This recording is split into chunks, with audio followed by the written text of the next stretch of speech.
Hello friends, मैं अंबिका कुमारी स्वागत करती हूँ आपके अपने चैनल पे। तो उम्मीद है आप सभी बहुत अच्छे से प्रैक्टिस कर रहे होंगे। और यहाँ पे मैं आपको ज्योग्राफी करवा रही हूँ, पूरा एनसीईआरटी कंप्लीट करवाऊँगी आपको। यहाँ से अगर आपने किताब नहीं भी पढ़ी है तो कोई दिक्कत नहीं है, आपको पूरा एनसीईआरटी कंप्लीट कराया जा रहा है। ठीक है, तो क्लास 6 हमने कंप्लीट कर लिया है। आप लोग पूछते हैं इसलिए मैं आपको बता देती हूँ। दृष्टि की बुक से मैं आपको ये पूरा प्रैक्टिस करवा रही हूँ। दृष्टि द विज़न की बुक है और ये आप देख सकते हैं भारत और विश्व का भूगोल। और यहाँ पे मैं आपको कल हमने महाद्वीप के बारे में आपको डिस्कस किया था। तो देखिए यहाँ पे क्लास 6 आपको दिख रहा होगा। क्लास 6 हमने पूरा कंप्लीट कर लिया है, चैप्टर 1 से लेके चैप्टर 8 तक। नहीं देखा है तो जाके ज़रूर देखिएगा, आपको एनसीईआरटी ज्योग्राफी की पूरी प्लेलिस्ट मिल जाएगी, वहाँ पे जाके आप देख सकते हैं। डिस्क्रिप्शन में भी मैं डाल दूँगी प्लेलिस्ट, वो भी आप वहाँ से भी आपको मिल जाएगा, तो जाके ज़रूर देखिएगा। और अभी मैं आपको जो है महाद्वीप यहाँ पे करवा रही हूँ। तो अफ्रीका से रिलेटेड जितने भी क्वेश्चंस आपके पूछे जाते हैं वो हमने कंप्लीट कल देखे। बहुत ही अच्छी क्लास है, आप जाके ज़रूर देखिए, क्योंकि यहाँ से आपके क्वेश्चन डेफिनेटली पूछे जाएंगे, पूछे जाते हैं, हर बार पूछे जाते हैं और इस बार भी आपके पूछे जाएंगे। तो कुछ भी आपको छोड़ना नहीं है, वो सारी चीज़ें मैं आपको करवा रही हूँ जो इस बार आपके एग्ज़ाम में देखने को मिलेंगी। तो आज जो है हम दक्षिण अमेरिका देखेंगे और ऑस्ट्रेलिया को भी देखेंगे और अंटार्कटिका भी देखेंगे। यहाँ से आपके जितने क्वेश्चंस बनते हैं उसको भी कंप्लीट देखेंगे। अगर आप नोट्स बनाना चाहें तो इसका बहुत ही अच्छे से नोट्स बना सकते हैं। ठीक है, क्लास 6 का पूरा नोट्स आप बना सकते हैं। और यहाँ पे अफ्रीका हमारा हो चुका है, तो आज आप इन तीनों का नोट्स भी बना सकते हैं। तो यहाँ पे मैं आपको नोट्स बनाने के लिए क्यों कह रही हूँ, क्योंकि आपको लास्ट टाइम पे सबसे अच्छा जो है वो नोट्स ही होता है रिवीजन के लिए, क्योंकि आप बार बार एग्ज़ाम में क्वेश्चंस एग्ज़ाम के टाइम पे आप वीडियो नहीं देख सकते हैं। हालांकि 3 से 4 बार अगर आप वीडियो देख लेते हैं तो आपको जो है क्वेश्चंस ही याद हो जाएगा। लेकिन आपके लिए जैसी सुविधा हो वैसा आप कीजिए। और यहाँ पे बीपीएससी के लिए जीके जीएस की तैयारी मैं आपको करा रही हूँ, आपको पता है। जो नए हैं उनको बता देती हूँ एक बार। हिस्ट्री अभी हम कर रहे हैं, मॉडर्न हिस्ट्री। ठीक है, मॉडर्न हिस्ट्री पूरा टॉपिक वाइज प्रैक्टिस हम आपको करवा रहे हैं। इसके बाद ज्योग्राफी तो आप अभी कर ही रहे हैं। और इसके अलावा अगर मैं बात करूँ तो जनरल साइंस की क्लासेस मैंने आपके लिए ली हैं। एनसीईआरटी को कंप्लीट कराया है क्लास 6 से लेके क्लास 9 तक। क्लास 10 का बाकी है, वो अभी हम कराएंगे। तो यहाँ पे हम इस तरह से भी लेके चल रहे हैं। ये आपका टोटल 24 मार्क्स का आएगा, जो कि अपने आप में एक बहुत बड़ा अमाउंट है। और यहाँ से क्वेश्चंस आपके बहुत ज़्यादा पूछे जाते हैं। इसके अलावा जो है वो है मैथ्स की तैयारी आपको खुद से करनी है। यहाँ पे आपकी मैथ्स की तैयारी नहीं कराई जाएगी। करंट अफेयर मैं कोशिश करूँगी कि अगर लास्ट में हुआ तो करा दूँगी। ठीक है, पर यहाँ पे 24 का जो तैयारी मैं आपको करा रही हूँ ये बहुत ही अच्छे से करा रही हूँ, तो इसको आप ज़रूर देखिएगा, तभी आपको बेनिफिट मिलेगा। आज की जो वीडियो है उसको कंप्लीट देखिएगा, आपको दक्षिण अमेरिका, ऑस्ट्रेलिया और अंटार्कटिका से आने वाले कोई भी क्वेश्चंस गलत नहीं होंगे। चलिए अब हम स्टार्ट करते हैं। अगर नए चैनल पर नए हैं तो सब्सक्राइब करके बेल आइकन प्रेस कर लीजिए, तभी आपको मेरे वीडियोस समय पर मिल पाएंगे। और अच्छे से प्रैक्टिस कीजिए। मेरे टेलीग्राम से आप जुड़ सकते हैं, वहाँ पर आपको भारतीय राष्ट्रीय आंदोलन के जितने भी क्लासेस हुए हैं उसके PDF मिल जाएंगे। ठीक है, और भी मैं आपको करंट अफेयर्स की भी कुछ चीज़ें वहाँ पे कराती रहती हूँ। और बहुत सारे जो है हिंदी साहित्य के आपको PDF वहाँ मिल जाएंगे। तो आप टेलीग्राम पे जुड़ सकते हैं मेरे साथ। ठीक है, वहाँ पे आपको बहुत सारी पढ़ने की चीज़ें मैं ऑलरेडी देती रहती हूँ, तो वो आपको काफ़ी हेल्प करेगा। क्वेश्चंस भी डालती रहती हूँ, तो आप वहाँ से हेल्प ले सकते हैं। चलिए बढ़ेंगे अब हम अपने क्वेश्चंस की तरफ, और यहाँ पर स्टार्ट करते हैं हम अपने क्वेश्चंस को। स्टार्ट करते हैं क्वेश्चंस। यहाँ पे दक्षिण अमेरिका से आप देख सकते हैं क्वेश्चंस हमारा स्टार्ट है। अफ्रीका को कल हमने कंप्लीट कर लिया है। कुल हमने वहाँ से 30 क्वेश्चन करवाए हैं। तो ये क्वेश्चन अगर आप कर लेते हैं तो अफ्रीका के बारे में बहुत सारी जानकारी आपको जो है मिल पाएंगी। यहाँ पे जो भी आपको नई चीज़ें मिले वो आप ज़रूर नोट करते हुए चलिएगा। अब आपको क्वेश्चन बताना है कि निम्नलिखित में से कौन से क्षेत्र लैटिन अमेरिका में शामिल हैं। लैटिन अमेरिका में कौन शामिल है? दक्षिण अमेरिका, वेस्ट इंडीज़, मैक्सिको या फिर मध्य अमेरिका। तो बताएंगे यहाँ पे आपका राइट ऑप्शन क्या हो जाएगा। तो यहाँ पे जो है ये आपके चारों ही शामिल हैं, दक्षिण अमेरिका, वेस्ट इंडीज़, मैक्सिको और मध्य अमेरिका। तो यहाँ पे डी ऑप्शन आपका जो है सही हो जाएगा। ठीक है, तो यहाँ पे इसको आप नोट कर सकते हैं। दक्षिण अमेरिका, मध्य अमेरिका, मैक्सिको और कैरिबियन द्वीप समूह को समृद्ध रूप से लैटिन अमेरिका कहा जाता है। हो सकता है आपसे कुछ भी पूछा जा सकता है, लैटिन अमेरिका में सिर्फ मैक्सिको दे दे या कैरिबियन द्वीप दे दे, या फिर 2 भी दे सकता है, तो ऑप्शन आपका 1 से अधिक वाला सही हो जाएगा। तो ये सारे क्वेश्चंस आप तभी सही कर पाएंगे जब आपको पूरी जानकारी होगी इसके बारे में। तो इसको ज़रूर नोट कर लीजिएगा, क्योंकि उपरोक्त सभी क्षेत्र में स्पेनिश, ये भाषा के दृष्टिकोण से इस तरह से आपको जो है देखने को मिलता है। ये स्पेनिश, फ्रेंच, पुर्तगाली भाषाएं यहाँ पे बोली जाती है। और फ्रांसीसी, स्पेनिश, पुर्तगाली और इतालवी भाषा की जननी कौन सी है? लैटिन है, लैटिन भाषा से आई है ये, इसीलिए यहाँ के जो क्षेत्र है ये पूरे, इसको लैटिन अमेरिका कहते हैं। चलिए आगे बढ़ते हैं। नीचे दिए गए दक्षिण अमेरिकी देशों पर विचार कीजिए। अर्जेंटीना, पुराग्वे, बोलीविया, सूरीनाम, युआना, तो कौन? गुयाना। तो यहाँ पे बताएंगे आप कौन सा जो है स्थल रुद्ध देश है। स्थल रुद्ध देश कौन सा है यहाँ पे ये बताना है आपको। और राइट ऑप्शन हो जाएगा यहाँ पे पराग्वे और बोलीविया। ठीक है, पराग्वे और बोलीविया ये दो है, यानी कि सी ऑप्शन आपका यहाँ पे सही हो जाएगा। ठीक है, ये जो है आपका पराग्वे और बोलीविया ये स्थल रुद्ध देश है। ठीक है, चलिए आगे बढ़ते हैं। ये क्वेश्चन आपका काफ़ी ज़्यादा पूछा गया है, बता दूं ये आपके एग्ज़ाम में ऑलरेडी आ चुका है। वीवीआई क्वेश्चन है आपका ये। विश्व में सबसे लंबी पर्वतमाला कौन सी है? हिमालय, रॉकी, एंडीज़ या एल्प्सियन? कौन सा यहाँ पे आपका सही हो जाएगा? तो एंडीज़ पर्वतमाला जो है ये सी ऑप्शन आपका बिल्कुल सही हो जाएगा। विश्व की सबसे लंबी जो है एंडीज़ पर्वत विश्व की सबसे लंबी पर्वतमाला है। ये दक्षिण अमेरिका महाद्वीप में कैरिबियन सागर से लेकर सुदूर दक्षिण तक फैला हुआ है। तो ये आपको जो इसका स्टेट है ये कहाँ से मतलब बिलोंग करता है, ये सब कुछ आपको नोट करना है। चलिए आगे बताएंगे। यहाँ पे एंडीज़ पर्वत से संबंधित कौन सा जो है कथन यहाँ पे आपका गलत है। तो यहाँ पे देख लेते हैं, एंडीज़ पर्वत विश्व की सबसे ऊंची पर्वतमाला है। तो अभी अभी हमने देखा एंडीज़ नवीन वलित पर्वत के उदाहरण है, ये तो सही है। एंडीज़ पर्वतमाला अनेक ज्वालामुखी शिखर हैं, इसके ये भी सही है। पैटागोनिया एंडीज़ पर्वतमाला के वृष्टि छाया क्षेत्र में अवस्थित एक शीत मरुस्थल है, तो ये भी सही है। तो आपका ए ऑप्शन ही गलत है। अभी अभी हमने देखा जो है यहाँ पे एंडीज़ पर्वतमाला विश्व की सबसे ऊंची नहीं सबसे लंबी पर्वतमाला है, तो ए ऑप्शन ही आपका यहाँ पे गलत हो जाएगा। ठीक है, तो कितना माइनर सा मिस्टेक था। अगर आप इसको नहीं पढ़ेंगे अच्छे से, 2-4 बार इसको प्रैक्टिस नहीं करेंगे तो आपको आप इसमें गलती पकड़ नहीं पाइएगा फिर। तो इसलिए इसको बार बार आपको अच्छे से जो है रिवीजन करना पड़ेगा।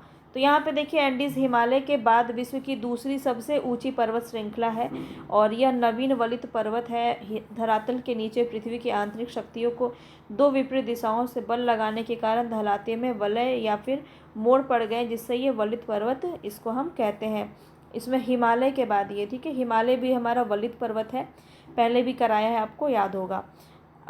देखिए अकांकागुआ एंडीज़ का सबसे ऊंचा शिखर है, ये आपको नोट करना है। ठीक है, और एंडीज़ पर्वतमाला में अनेक ज्वालामुखी शिखर है, कुछ इनमें से कुछ सक्रिय हैं और कुछ प्रसुप्त या फिर मृत हैं।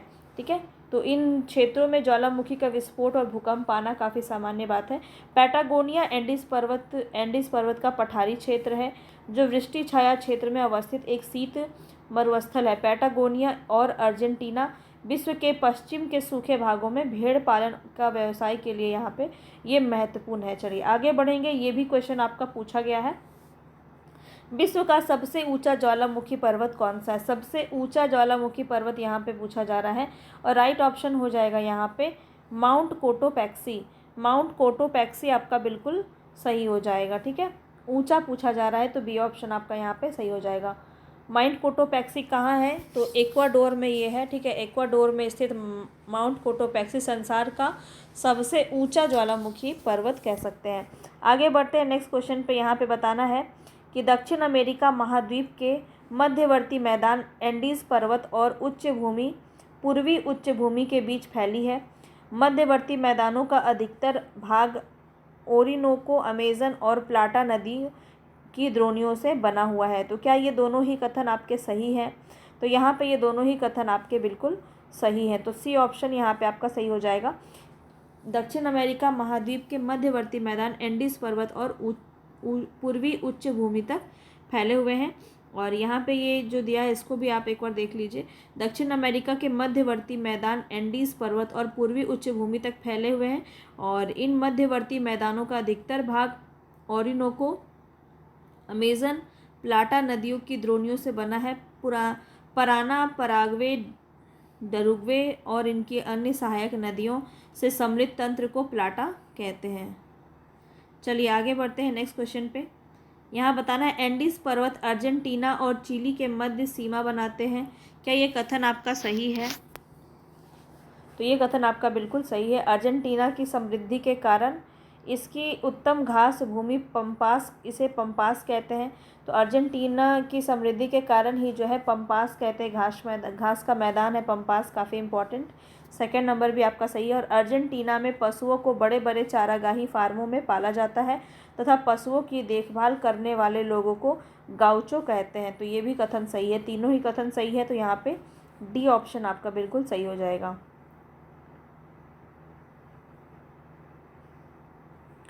इसको देख लीजिए एक बार। एंडीज पर्वत अर्जेंटीना और चिली के मध्य सीमा बनाता है। अकांकागुआ एंडीज पर्वत का सबसे ऊंचा शिखर है। इसको बार बार देखिए। अर्जेंटीना की समृद्धि का कारण उसकी उत्तम घास भूमि पंपास है। और पंपास जो है गहरी बारीक मिट्टी से बना है, इसमें कंकड़ पत्थर नहीं मिलते हैं। हजारों सालों में धूल भरी आंधियाँ पश्चिम के सूखे क्षेत्रों से चट्टानों के बारीक कण लाकर परत के ऊपर परत में बिछाती रहती है, जिसे लोएस कहते हैं। अर्जेंटीना की मुख्य वनस्पति घास है। ठीक है, लोएस और पंपोस दोनों ही ध्यान रखेंगे। यहाँ की मूल घास कम पौष्टिक थी, अतः इसके स्थान पर अल्फाल्फा और दूसरी घास यूरोप से लाकर लगाई जाती है। अर्जेंटीना में पशुओं को बड़े बड़े चारागाही फार्मों में पाला जाता है। इन फार्मों के प्रबंधन बड़े बड़े कारखानों की तरह किया जाता है। पशुओं की देखभाल करने वाले लोगों को गाउचो कहते हैं, ध्यान रखेंगे। गाउचो यूरोपीय और अमेरिकन इंडियन लोगों की मिश्रित प्रजाति भी होती है। चलिए आगे, यहाँ पे आपको कुछ यहाँ पे चुनाव करने हैं, मिलान करने हैं, तो देख लेते हैं। सेलवॉस क्या है? सेलवॉस के बारे में जानेंगे क्या है। तो यहाँ पे आप देख लीजिए। सेलवॉस जो है वो अमेजन नदी द्रोणी के विषुवत वर्षा वन है। लानोस क्या है? तो लानोस जो है वो ओरिनोको नदी द्रोणी घास के मैदान है। ग्रान चाको क्या है? ग्रान चाको जो है ये उत्तरी अर्जेंटीना और पश्चिमी पाराग्वे के निम्न भूमि प्रदेश के घने वन और घास हैं। और पंपास जो है अर्जेंटीना के मध्य भाग की घास भूमियाँ हैं। ठीक है,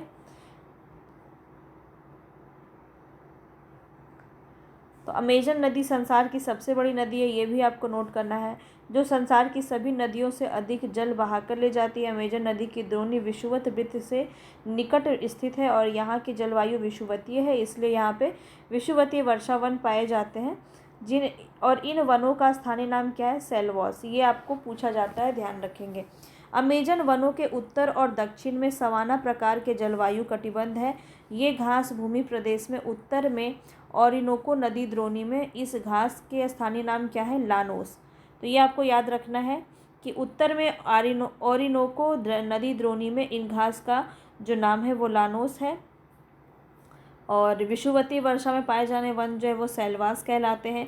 तथा दक्षिण में ब्राज़ील के मध्यवर्ती भाग में कंपोस पाया जाता है। ठीक है, ब्राज़ील के मध्यवर्ती भाग में। तो ये तीनों ही आपको नाम याद रखने हैं, काफ़ी इंपॉर्टेंट है, पूछा जाता है। और आगे यहाँ पे देखिए क्या दिया है। उत्तरी अर्जेंटीना और पश्चिमी पराग्वे के निम्न भूमि प्रदेशों में वर्षा ग्रीष्म ऋतु में होती है और शीत ऋतु में सूखी रहती है। यहाँ वर्षा बहुत अधिक होती है। यह प्रदेश घने वनों और घासों से ढका रहता है, इसलिए स्थानीय लोग इन प्रदेशों को ग्रान चाको कहते हैं। क्यों कहते हैं, समझ में आ गया। अर्जेंटीना और उरुग्वे के समशीतोष्ण घास के मैदान को पंपास कहते हैं, जहाँ की दशाएं गेहूँ के कृषि के लिए सर्वाधिक अनुकूल है। तो यहाँ पंपास के बारे में आपको समझ में आ गया होगा। चलिए आगे बढ़ते हैं। बताना है विश्व का सबसे ऊंचा जलप्रपात कौन सा है?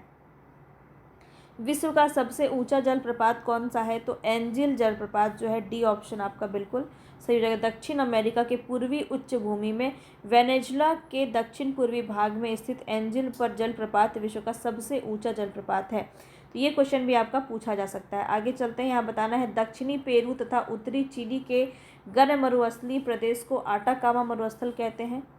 तो ये आपको ऐसे ही लिखना है कि दक्षिणी पेरू तथा उत्तरी चिली के गर्म मरुस्थल को आटाकामा मरुस्थल कहते हैं। तो ये कथन आपका बिल्कुल सही है। आटाकामा मरुस्थल के दक्षिण में भूमध्य सागर जलवायु पाई जाती है, ये भी कथन सही है। चिली तांबे का प्रमुख उत्पादक देश है। तांबे का प्रमुख उत्पादक देश है। चुक्विक माटा नामक स्थान तांबे के उत्पादन के लिए विश्व प्रसिद्ध है। तो चिली आपको याद रखना है, तांबे के उत्पादन के लिए विश्व प्रसिद्ध है। तो तीनों ही कथन यहाँ पे आपका सही है। तो डी ऑप्शन यहाँ पे बिल्कुल सही हो जाएगा। ठीक है। दक्षिणी पेरू तथा उत्तरी चिली के उष्णकटिबंधीय तटीय मैदान को आटाकामा मरुस्थल कहते हैं। और यहाँ पे जो है ये सारी बातें यहाँ पे कही गई हैं। चलिए आगे बढ़ते हैं। दक्षिण अमेरिका के उष्णकटिबंधीय वर्षा वनों में विश्व की सबसे हल्की लकड़ी वालसा पाई जाती है। तो ये कथन आपको नोट करने हैं, काफ़ी इम्पॉर्टेंट है। ठीक है। तो यहाँ पे देखिए कौन सा जो कथन है यहाँ पे सही है, ये देख लेते हैं। तो दक्षिण अमेरिका के उष्णकटिबंधीय वर्षा वनों में विश्व की सबसे हल्की लकड़ी वालसा पाई जाती है, कि बिल्कुल सही कथन है। और ब्राज़ील में पाए जाने वाले ताड़ जाति के वृक्ष कार्नोबा से मोम प्राप्त किया जाता है। ये कथन, ये क्वेश्चन आपका काफ़ी पूछा जाता है यहाँ से। रबड़ के वृक्षों का मूल स्थान अफ्रीका महाद्वीप की जारे नदी की द्रोणी से है। तो ये कथन गलत है। तो यहाँ पे दो ही कथन सही है, 1 और 2 आपका कहाँ है, ए ऑप्शन। ए ऑप्शन आपका जो है यहाँ पे सही हो जाएगा।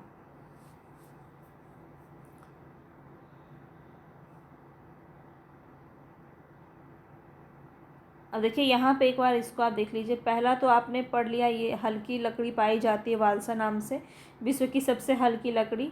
ठीक है, ये तो आप समझ गए, उष्णकटिबंधीय वर्षा वन में पाई जाती है। ब्राज़ील में ताड़ जाति का वृक्ष होता है, कार्नोबा पाया जाता है। इस पेड़ से मोम प्राप्त किया जाता है। इस मोम का उपयोग जूतों की पॉलिश में, मोमबत्ती बनाने में, फर्नीचर की पॉलिश में किया जाता है। ये क्वेश्चन सेम इसी तरह एग्जाम्पल के साथ आपका पूछा गया है। ठीक है, कि जूतों के पॉलिश में प्राप्त होने वाला जो वृक्ष है वो कहाँ पाया जाता है। इस तरह से क्वेश्चन आपका बहुत सारा बनता है, तो इसको ध्यान देंगे।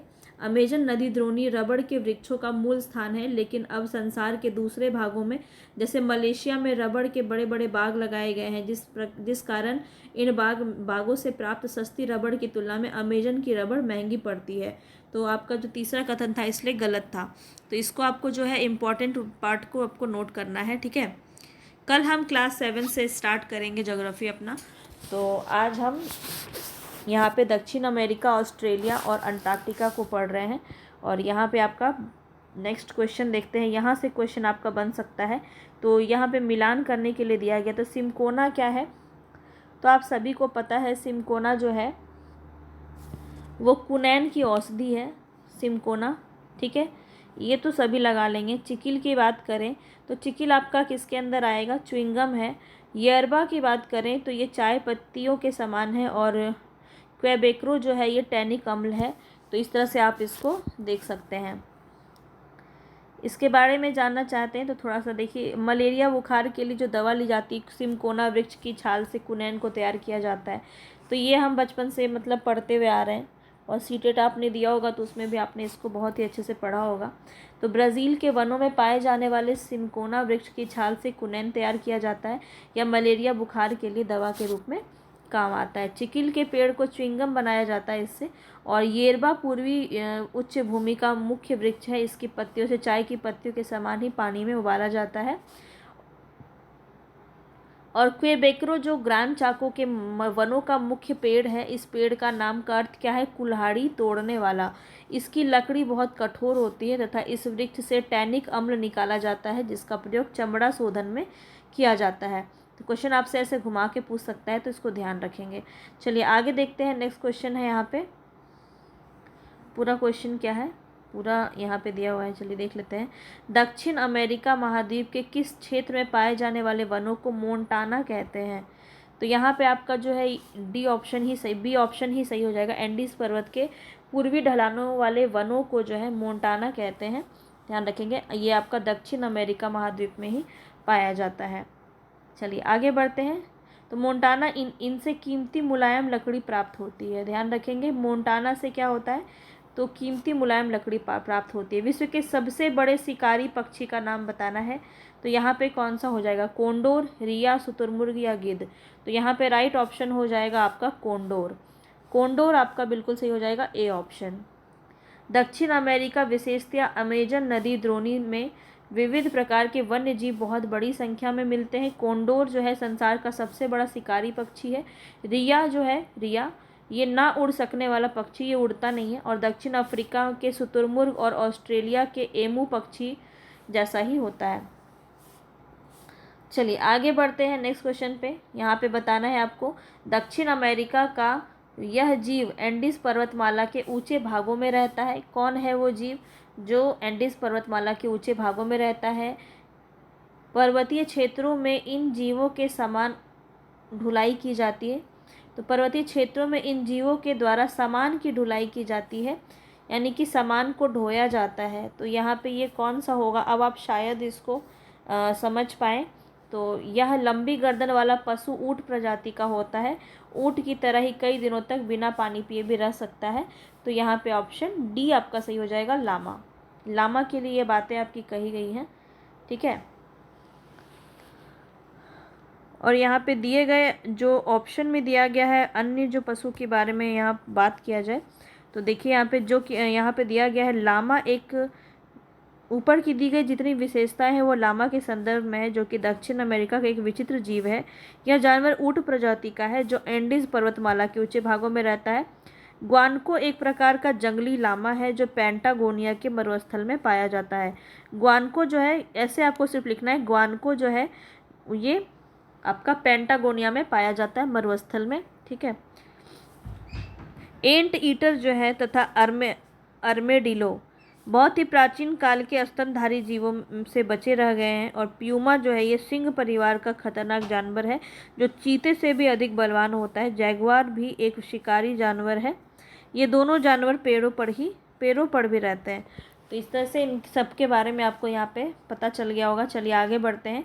दक्षिण अमेरिका में अधिकतर पशुपालन जो है वो अर्जेंटीना, उरुग्वे और ब्राज़ील के अर्धनम भागों में होता है। क्या ये कथन आपका सही है? तो ये कथन आपका बिल्कुल सही है। अर्जेंटीना, उरुग्वे और ब्राज़ील देश की घास भूमियों की मूल घास को पर्याप्त पोषक प्राप्त होते हैं, नहीं होते हैं, अभी अभी हमने पढ़ा है इसको। तो यहाँ पे जो है पर्याप्त पोषक प्राप्त नहीं होते, इसलिए बाहर से मंगा के लगाया जाता है। ये अभी अभी हमने पढ़ा है। तो हर एक क्लास के एक एक क्वेश्चंस को आपको ध्यान से सुनना है। भेड़ पालन के प्रमुख क्षेत्र अर्जेंटीना और चिली में है, तो ये भी आपका सही है। 1 और 3 सही है, तो सी ऑप्शन सही हो जाएगा यहाँ पे,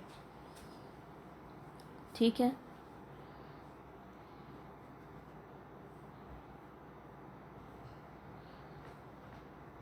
आगे बढ़ते हैं नेक्स्ट क्वेश्चन पे। यहाँ पे जो है आपको खनिज संसाधन, यहाँ से क्वेश्चन बहुत ज़्यादा उम्मीद है आपका बन सकता है, तो इसको ज़रूर देखिएगा यहाँ पे, ठीक है। तो यहाँ पे देखिए ब्राज़ील में आपका सबसे पहले क्या पाया जाएगा? लौह अयस्क पाया जाएगा। बोलीविया में टीन पाया जाएगा। चिली में आपका तांबा और वेनेजुला में खनिज तेल। इसको अच्छे से नोट कर लीजिए, ये बहुत ज़्यादा इम्पॉर्टेंट है, पूछा जा सकता है आपका, ठीक है। वही बात यहाँ पे भी कहा गया है, कुछ खास नहीं है। चलिए आगे बढ़ते हैं। यहाँ पे दक्षिण अमेरिका में आटाकामा मरुस्थल लिख लीजिए पहले तो आप, दक्षिण अमेरिका, ठीक है। नाइट्रेट के बहुत बड़े भंडार हैं जिसका उपयोग खाद तथा उर्वरक बनाने में किया जाता है। तो क्या ये कथन सही है? तो ये कथन बिल्कुल सही है आपका। पेरू के तट के पास गुआनो द्वीपों में संसार के सबसे अच्छे प्राकृतिक खाद के भंडार हैं। तो ये भी कथन आपका सही है, दोनों को ध्यान से देखें। यहाँ पे सी ऑप्शन आपका सही हो जाएगा। चलिए आगे बढ़ते हैं। यहाँ पे कुछ वैसा इम्पोर्टेंट नहीं है, चाहे तो स्क्रीनशॉट ले लीजिए, ठीक है। आगे बढ़ते हैं। दक्षिण अमेरिका के संदर्भ में यहाँ पे बताना है फजेंडा किसे कहते हैं। फजेंडा बताना है किसे कहते हैं। ब्राज़ील में कहुआ के बागानों को कहते हैं। भेड़ों को रखने के लिए बड़े बड़े बाड़ों को कहते हैं। पैटागोनिया में मरुस्थल में उगने वाले कटीली झाड़ियों को कहते हैं, या फिर एंडीज पर्वत के पर्णपाती वनों को कहते हैं। तो यहाँ पे आपका ब्राज़ील में कहुआ के बागानों को फजेंडा कहते हैं। इसको आपको अच्छे से नोट कर लेना है, ठीक है। अब यहाँ पे कुछ है कैसा, यहाँ पे वही बात कही जा रही है, ठीक है। कहवा के पौधों को रोपण और बड़े बड़े खेतों में किया जाता है, फजेंडा कहते हैं। और कहवा के एक बड़े फजेंडा क्षेत्रफल कई वर्ग किलोमीटर तक होता है, 10 लाख तक यहाँ पे पेड़ लगाए जाते हैं इसके। और ठीक है, उतना कुछ खास नहीं है। कहवा जो है अधिकतर उष्णकटिबंधीय क्षेत्रों में ऊंचे पठारों और ढलानों पर उगाया जाता है, जिसके लिए काफ़ी वर्षा और ऊंचे तापमान की ज़रूरत होती है। आगे चलिए, नेक्स्ट क्वेश्चन है यहाँ पे। कॉफ़ी बंदरगाह बताएंगे कि किस बंदरगाह को विश्व में कॉफ़ी बंदरगाह के नाम से जाना जाता है। और बहुत इंटरेस्टिंग क्वेश्चन, और यहाँ पे राइट ऑप्शन हो जाएगा सेंटोस। सेंटोस हो जाएगा, सी ऑप्शन आपका यहाँ पे बिल्कुल सही हो जाएगा। तो ब्राज़ील का सेंटोस जो है ये विश्व स्तर पर कॉफ़ी के निर्यात की दृष्टि से एक महत्वपूर्ण बंदरगाह है, इसलिए इसे कॉफ़ी बंदरगाह कहते हैं। और ब्राज़ील का साओ पोलो दक्षिण अमेरिका में कॉफ़ी के व्यापार का सबसे बड़ा केंद्र है। यहाँ की अत्यधिक जनसंख्या दबाव को कम करने के लिए सेंटोस बंदरगाह का विकास किया गया। साओ पोलो से सेंटोस तक चलने वाली रेल को कॉफ़ी रेल कहते हैं, जिसका सबसे ज़्यादा उपयोग कॉफ़ी को ले जाने के लिए किया जाता है। अब हम चलेंगे ऑस्ट्रेलिया की तरफ। ऑस्ट्रेलिया से क्वेश्चन आपका बहुत इंपॉर्टेंट पूछा जाता है, और ये पहला ही क्वेश्चन आपका देख सकते हैं एग्ज़ाम में आया है बीपीएससी के। ठीक है, पहला ही क्वेश्चन, प्यासी भूमि का देश किसे कहते हैं? तो आपको याद रखना है ऑस्ट्रेलिया को प्यासी भूमि का देश कहा जाता है। ए ऑप्शन आपका बिल्कुल सही हो जाएगा। क्यों कहते हैं? क्योंकि इसके बड़े भूभाग में कम वर्षा होती है, और ऑस्ट्रेलिया सबसे छोटा महाद्वीप है जो कि पूरी तरह दक्षिणी गोलार्ध में स्थित है। तो यहाँ से आपको 2-3 बातें आपको नोट करनी है। सबसे पहले तो ऑस्ट्रेलिया को प्यासी भूमि का देश कहते हैं, दूसरा ऑस्ट्रेलिया सबसे छोटा महाद्वीप है, तीसरा ये दक्षिणी गोलार्ध में स्थित है। देख सकते हैं कि एक क्वेश्चन से आपको कितने सारे क्वेश्चंस यहाँ पे देखने को मिल रहे हैं। आगे बढ़ते हैं, नेक्स्ट क्वेश्चन है ऑस्ट्रेलिया के संदर्भ में यहाँ पूछा गया है, मकर रेखा ऑस्ट्रेलिया को 2 भागों में बांटती है, अर्थात यह ऑस्ट्रेलिया के लगभग मध्य से होकर गुजरती है। क्या ये कथन आपका सही है? बिल्कुल सही है। ऑस्ट्रेलिया आपने इसके बारे में पहले भी मैंने आपको बताया है कि मकर जो है ऑस्ट्रेलिया 2 भागों में बांटता है। ऑस्ट्रेलिया का पश्चिमी भाग एक विस्तृत पठार है, यह महाद्वीप के लगभग 2/3 भाग पर फैला हुआ है। तो ये भी कथन आपका बिल्कुल सही है। ऑस्ट्रेलिया के पश्चिमी पठार तथा पूर्वी उच्च भूमि के मध्य विस्तृत निम्न भूमि प्रदेश है। तो ये तीनों ही कथन यहाँ पे सही है। ऑस्ट्रेलिया के बारे में ध्यान रखेंगे।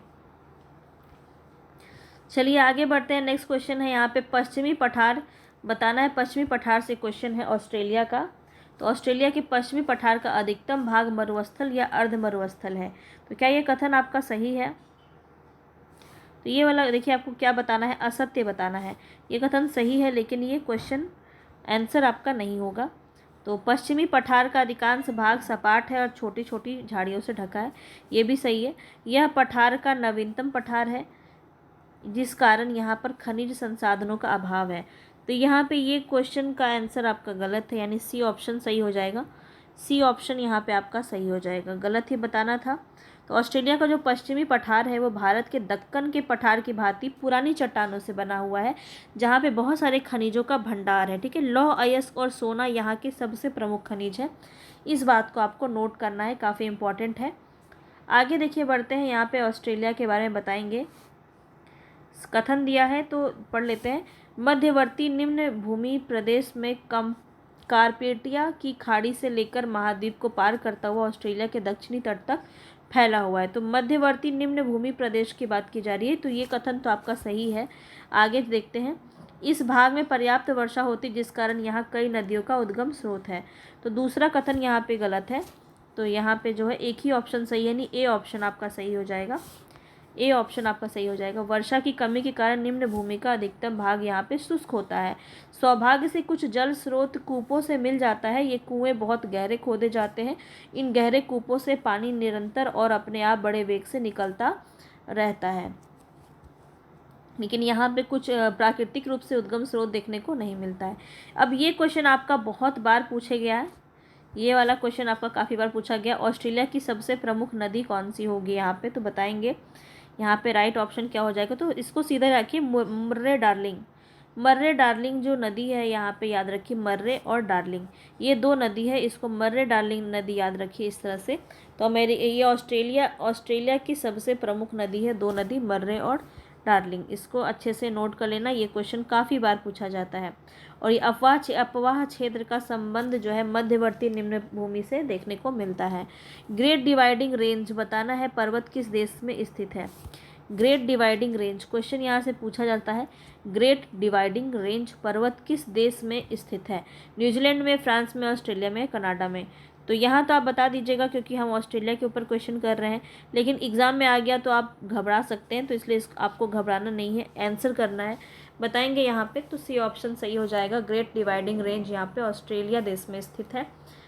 ठीक है, ये ऑस्ट्रेलिया के पूर्वी तट के लगभग समांतर फैली है या ऊंचे ऊंचे पठारों की लंबी पट्टी है। ग्रेट डिवाइडिंग रेंज में स्थित कोसियंको ऑस्ट्रेलिया सबसे ऊंचा शिखर है। उत्तर में ये चौड़ी और कम ऊंची है, किंतु दक्षिण में ये संकरी और ऊंची है बहुत।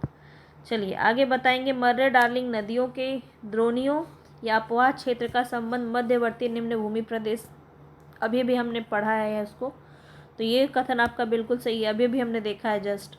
मध्यवर्ती निम्न भूमि प्रदेश में आयर झील के चारों ओर बहुत बड़ा भाग अंतःस्थलीय अपवाह क्षेत्र है। तो दोनों ही आपको याद रखना है, मर्रे डार्लिंग नदी और आयर झील, ये दोनों ऑस्ट्रेलिया से याद रखिए, क्वेश्चन पूछा जाता है। ठीक है, तो दोनों सही है, सी ऑप्शन यहाँ पे आपका सही हो जाएगा। आगे बढ़ते हैं। ग्रेट बैरियर रीफ, ये क्वेश्चन आपका काफ़ी ज़्यादा पूछा था। ऑस्ट्रेलिया से क्वेश्चन आपका जो पूछा जाता है ये काफ़ी डिमांडेबल क्वेश्चन है, बहुत ज़्यादा पूछा जाता है। ग्रेट बैरियर रीफ आपका प्रशांत महासागर में है, तो बी ऑप्शन आपका सही हो जाएगा। ऑस्ट्रेलिया में है, ध्यान रखेंगे। और कुछ इसमें इम्पॉर्टेंट बात है, इसको भी नोट कर लीजिए। तो ऑस्ट्रेलिया के उत्तर पूर्वी तट के साथ साथ प्रशांत महासागर में एक प्रवाल भित्ति है जिसे ग्रेट बैरियर रीफ कहते हैं। और प्रवाल भित्ति का निर्माण प्रवाल नाम के अत्यंत छोटे छोटे जीवों से अस्थि पंजरों से लगातार जमाव से होता है। प्रवाल एक प्रकार का छोटा समुद्री जीव होता है जो समुद्र की तली से चिपके रहते हैं। प्रवाल उष्णकटिबंधीय समुद्रों के स्वच्छ और उथले जल में ही अच्छी तरह पनपते हैं। वर्तमान समय में ग्लोबल वार्मिंग की वजह से ग्रेट बैरियर रीफ का काफ़ी तेज़ी से क्षय हो रहा है, ये भी बात आपको नोट करना है। चलिए आगे बढ़ते हैं। ऑस्ट्रेलिया के भीतरी भागों में गर्म मरुस्थल की तरह जलवायु पाई जाती है, तो क्या ये कथन आपका सही है? बिल्कुल सही है। तो ऑस्ट्रेलिया के भीतरी भागों में गर्म मरुस्थल की तरह जलवायु पाई जाती है, ध्यान रखेंगे। ऑस्ट्रेलिया की पूर्वी उच्च भूमि वर्षा कराने वाली पवनों के लिए रुकावट पैदा करती है, तो ये भी कथन आपका सही है। तो यहाँ पे ए ऑप्शन सही हो जाएगा, दोनों ही कथन यहाँ पे बिल्कुल सही था। चलिए आगे बढ़ते हैं नेक्स्ट क्वेश्चन पे। ये क्वेश्चन भी आपका काफ़ी इंपॉर्टेंट है, तो इसको ध्यान रखिए। ऑस्ट्रेलिया में शीतोष्ण कटिबंधीय घास भूमियाँ जो कि मर्रे और डार्लिंग नदियों की द्रोणी में फैली है, इसे किस नाम से जाना जाता है? ये क्वेश्चन आपका काफ़ी ज़्यादा पूछा जा सकता है, तो ध्यान रखेंगे। यहाँ पे राइट ऑप्शन हो जाएगा डाउन्स। डाउन्स कहते हैं ऑस्ट्रेलिया का डाउन्स, याद रखें। अफ्रीका का सवाना, ये सब काफ़ी इंपॉर्टेंट है, इसको नोट कर लेना। ठीक है, ऑस्ट्रेलिया की घास भूमि जो है वो दो प्रकार की है, उष्णकटिबंधी और शीतोष्ण कटिबंधी। शीतोष्ण कटिबंधी घास भूमि है जो कि मर्रे और डार्लिंग नदियों तक फैली हुई, इसे हम डाउन्स कहते हैं। ठीक है, ये भी ध्यान रखिएगा, शीतोष्ण कटिबंधी के अंदर आता है डाउन्स। आगे चलते हैं नेक्स्ट क्वेश्चन पे। यहाँ पे बताना है कौन सा युग्म जो है वो सही है। ऑस्ट्रेलिया में पाए जाने वाला वृक्ष है यूकेलिप्टस। यूकेलिप्टस आपने पढ़ा होगा, इसको काफ़ी इंपॉर्टेंट है। और यहाँ पे आपका ये बिल्कुल सही है, यूकेलिप्टस पाया जाता है आपका ऑस्ट्रेलिया में। उष्णकटिबंधीय घास भूमि में डाउन्स पाया जाता है, क्या ये कथन आपका सही है? तो ये आपका सही नहीं है। ठीक है, शीतोष्ण में पाया जाता है, अभी अभी आपने इसको पढ़ा है ना, तो इसलिए मैं बोल रही हूँ कि बार बार नोट कीजिए, क्योंकि क्या आप पढ़े हैं वही आपसे क्वेश्चन पूछा जाएगा और उस वक्त आपका गलत नहीं होना चाहिए फिर। अर्ध शुष्क क्षेत्रों की मुख्य वनस्पति जो है साल्ट ब्रूस, ये आपका सही है। 1 और 3 आपका सही है, यानी कि बी ऑप्शन जो है आपका सही हो जाएगा। तो अर्ध शुष्क क्षेत्रों की मुख्य वनस्पति है साल्ट ब्रूस, ध्यान रखेंगे। तो यूकेलिप्टस जो है ऑस्ट्रेलिया में पाया जाने वाला सामान्य वृक्ष है, जो इसको प्रायः हम गोंद या फिर गम वृक्ष के नाम से भी जानते हैं। ऑस्ट्रेलिया में उष्णकटिबंधीय घास भूमियाँ उत्तर में फैली है, जिसे हम सवाना कहते हैं। डाउन्स शीतोष्ण कटिबंधीय घास भूमि है, तो दूसरा युग्म हमारा इसलिए गलत था। और ऑस्ट्रेलिया के अर्ध शुष्क क्षेत्रों की मुख्य वनस्पति साल्ट ब्रूस और मुल्गा है, ये दोनों ही नाम याद रखेंगे। चलिए आगे बढ़ते हैं। बताना है यहाँ पे ऑस्ट्रेलिया के संदर्भ में, विश्व में ऑस्ट्रेलिया बॉक्साइट का सबसे प्रमुख उत्पादक देश है, तो ये कथन आपका सही है, इसको नोट कर लेना, काफ़ी इंपॉर्टेंट है बॉक्साइट। तो यहाँ पे ये सही हो जाएगा आपका। कलगुडली सोना खनन का एक प्रमुख क्षेत्र है, तो ये भी आपका सही है, दोनों ही सही है, सी ऑप्शन आपका सही हो जाएगा। ठीक है, अब हम आगे अंटार्कटिका की तरफ।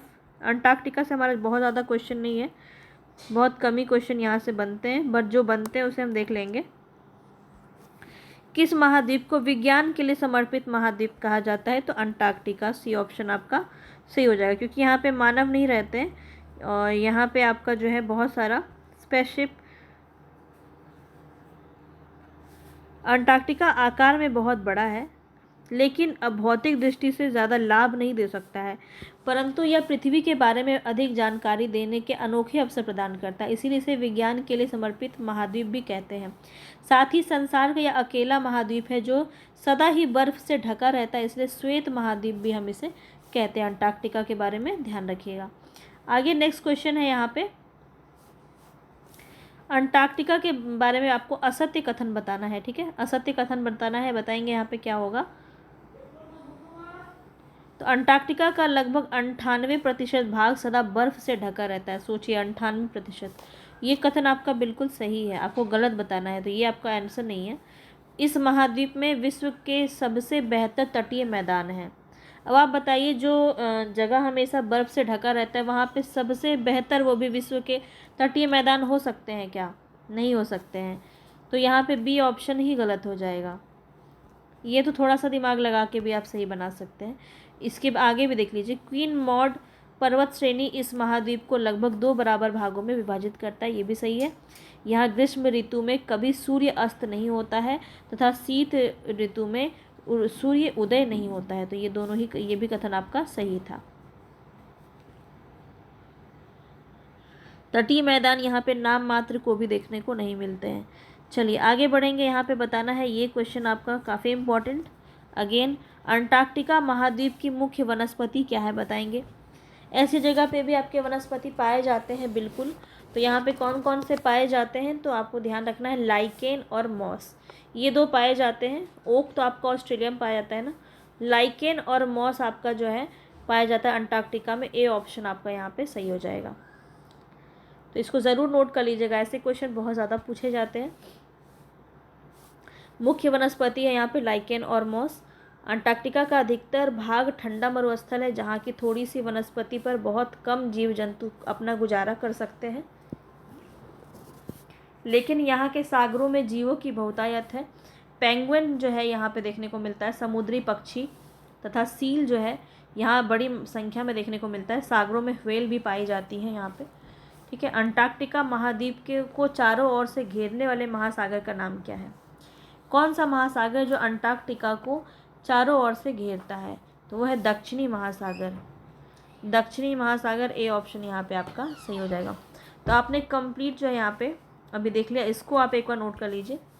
इस बर्फीले महाद्वीप को चारों ओर से घेरने वाले महासागर का नाम है दक्षिणी महासागर। यह एक ठंडा महासागर है। इस महासागर के ऊपरी जल का तापमान 4 डिग्री सेल्सियस से ऊपर नहीं जाता है। यहाँ की जलवायु बहुत ही कठोर है। संसार में बहुत कम तापमान -95 डिग्री सेल्सियस इस महाद्वीप में स्थित दक्षिणी ध्रुव पर शीत ऋतु में अंकित किया गया है। ग्रीष्म ऋतु में भी तापमान 0 डिग्री सेल्सियस से ऊपर नहीं जाता है। तो ये था इसका तापमान, और यहीं पे हमारा ये पूरा क्लास 6 फिनिश होता है। कल जो है हम क्लास 7 को आपको कराएंगे यहाँ पे। ठीक है, तो कैसा लगा आपको क्वेश्चंस? ये आज का बहुत ही अच्छे लेवल का क्वेश्चंस था, और इसको आप बार बार प्रैक्टिस कीजिए, नोट्स बनाइए और प्रैक्टिस कीजिए, रिवीजन कीजिए। ठीक है, तब मिलेंगे फिर नेक्स्ट वीडियो में। तब तक के लिए धन्यवाद।